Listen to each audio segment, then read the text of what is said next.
दोस्तों, मेरा नाम शेख नूरुद्दीन और आज हम एक सवाल को हल करने जा रहे हैं। ये सवाल 2013 में नवोदय के एग्ज़ाम में पूछा गया था। उम्मीद है कि इस सवाल को हल करने के बाद आपको बड़े आसानी से इसका जवाब हासिल होगा। इससे पहले भी मैंने इस तरह के सवाल हल किए हैं और उसका वीडियो बनाकर अपलोड किया हूँ, जिसे आप लोगों ने बहुत पसंद किया था। आइए आज हम फिर से एक नया सवाल हल करते हैं। तो आपसे गुजारिश है कि इसको आप गौर से देखिए। तो आइए सबसे पहले हम सवाल पढ़ लेते हैं। सवाल ये है कि दो अददों की जमा 1,25,600 है। अगर एक अदद दूसरे से 14,400 से कम हो तो दोनों अददों में छोटा अदद कौन सा है। और यहाँ पर मुतबादिल दिए हुए हैं। ए है 70,000, बी है 84,400, सी है 55,600 और डी है 62,800। दोस्तों, इस तरह के सवाल को हल करने के लिए मैंने इससे पहले भी आपको बताया हूँ कि इसके लिए हमें मसावत तैयार करनी होती है। और ये बड़ा आसान सवाल है। जब मैं आप इसको हल करूँगा तो आपको भी बड़े आसानी से समझ में आ जाएगा। बहुत से लोग इसे जानते हैं। तो आइए हम इसको हल करते हैं। सबसे पहले तो हमें इस सवाल पर गौर करना होता है। और एक बात आप जहन में रखिए दोस्तों कि कभी भी कोई भी सवाल आप हल कर रहे हो रियाजी का, तो उसके ट्रिक्स के पीछे ना भागते हुए हमें सीधा सीधा उसका लॉन्ग फॉर्म हल होता है तो पूरे राब्ते में बिठा कर, तो वही हमें कारामद होता है। अक्सर ट्रिक्स तमाम सवालों पर फिट नहीं बैठती, इसलिए हमें ट्रिक्स के पीछे नहीं भागना चाहिए। आइए इसको सवाल को हम हल करते हैं। तो देखिए, यहाँ पर हमें सवाल पे गौर करना होगा। जैसे कि यहाँ पर कहा गया कि दो अददों की जमा 1,25,600 है। अगर एक अदद दूसरे अदद से 14,400 से कम है, यानी छोटा है, तो दोनों अददों में से छोटा अदद कौन सा है। असल में हमें छोटा अदद पूछा गया है। अब वो जो अदद है, एक अदद, तो वो अदद के लिए हमें यहाँ पर हुर्फ का इस्तेमाल करना होगा।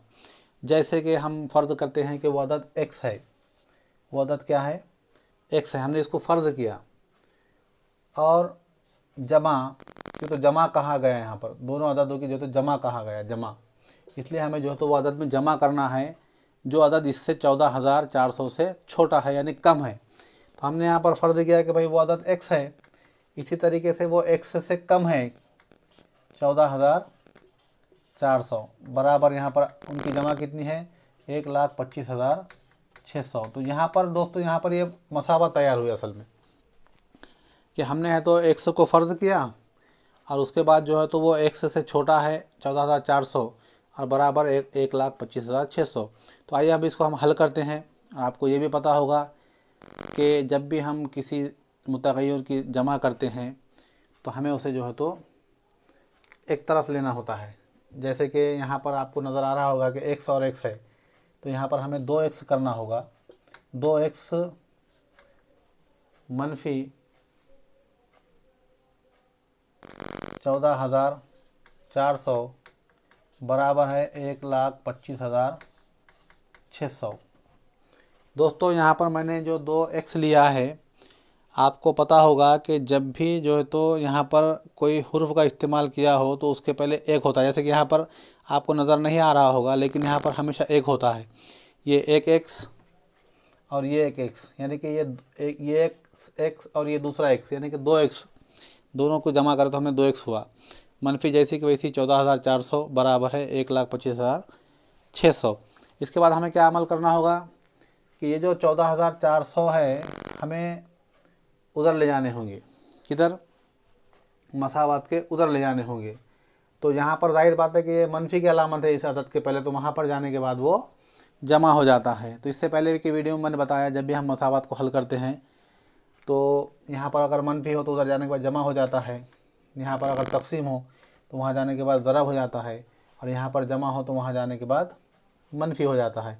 इस तरीके से इसको हल करते हैं। तो आइए हम इसे हल करते हैं।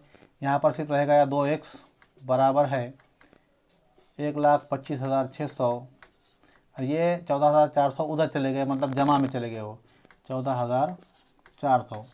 अब हमें क्या करना होगा? ये अमल को पहले करना होगा। तो आइए 2x जैसे कि वैसे बराबर है। अब हमें 1,25,600 में 14,400 को जमा करना है। तो यहाँ पर हम रफ अमल करते हैं। जैसे कि 1,25,600 जमा 14,400 400, 0 0 0 0, 6 और 4 10 का 0 हासिल आया 1, 1 और 5 6, 6 और 4 10, 10 का 0 हासिल आया 1, 1 और 1, 1 और 2 3, 3 और 1 4, और ये 1 का 1। दोस्तों यहाँ पर जो है तो क्या हुआ, हमें हासिल क्या हुआ, यहाँ पर दोनों की जमा इकाई, दाई, सैकड़ा, हजार, 10,000, लाख, 1,40,000 जो है तो हमें यहाँ पर हासिल हुआ 1,40,000। अब हमें क्या करना है, ये जो 2 है यहाँ पर 2 जो है तो ज़रब में है। अब ये 2 जब मसावत के इधर जाएंगे, ये 2 को जब हम मसावत के इधर ले जाएंगे तो जाहिर बात है यहाँ पर ज़रब में है तो वहाँ पर जाकर वो तकसीम में जो है तो होगा। जैसे कि x जैसा का वैसा 1,40,000, और यहाँ पर ये 2 ज़रब में थे तो यहाँ पर आने के बाद वो तकसीम में जो है तो हो जाएगा। तो अब हमें इसे तकसीम करना है, 2 1 2, 2 7 14, और ये 1 2 3 4, 4 0 जैसे कि वैसे। दोस्तों तो ये हमें क्या मालूम हुआ, अक्सर बच्चे यहाँ पर आकर जो है तो गलती करते हैं। जैसे कि यहाँ पर ऑप्शन नंबर ए में या मुतबादिल ए में आपको नज़र आ रहा होगा कि यहाँ पर 70,000 ऑलरेडी यहाँ पर दिया हुआ है, तो अक्सर बच्चे क्या करते हैं एग्ज़ाम में इसको ही सही मानकर जो है तो इसको टिक कर लेते हैं, इसको राउंड कर लेते हैं, लेकिन ये गलत है। हमें पूछा क्या गया कि इन 2 अददों में से छोटा अदद कौन सा है, 2 अददों में से छोटा अदद हमें पूछा गया। और ये जो हमने फ़र्ज़ किया था एक x को, तो वो अभी हमें x मालूम हुआ, सिर्फ x की कीमत हुई ये क्या हुआ, x की कीमत मालूम हुई हमें, लेकिन हमें अब छोटा अदद मालूम करना है।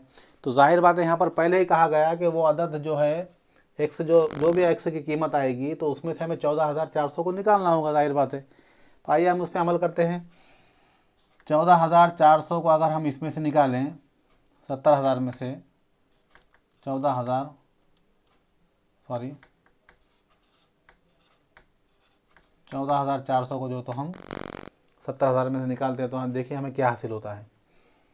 0 का 0, 0 का 0, यहाँ पर 0 में से 4 नहीं आते, इधर से 1 लिए 9, 9 इधर 1 लिए, यहाँ पर बने 10, 10 में से 4 गए बचे 6, यहाँ पर बचे थे 9, 9 में से 4 गए बचे 5, और यहाँ पर बचे थे 6, 6 में से गया तो 5। तो दोस्तों असल में हमें जो है तो ये फाइनल आंसर हमें जो है तो यहाँ पर हासिल हुआ।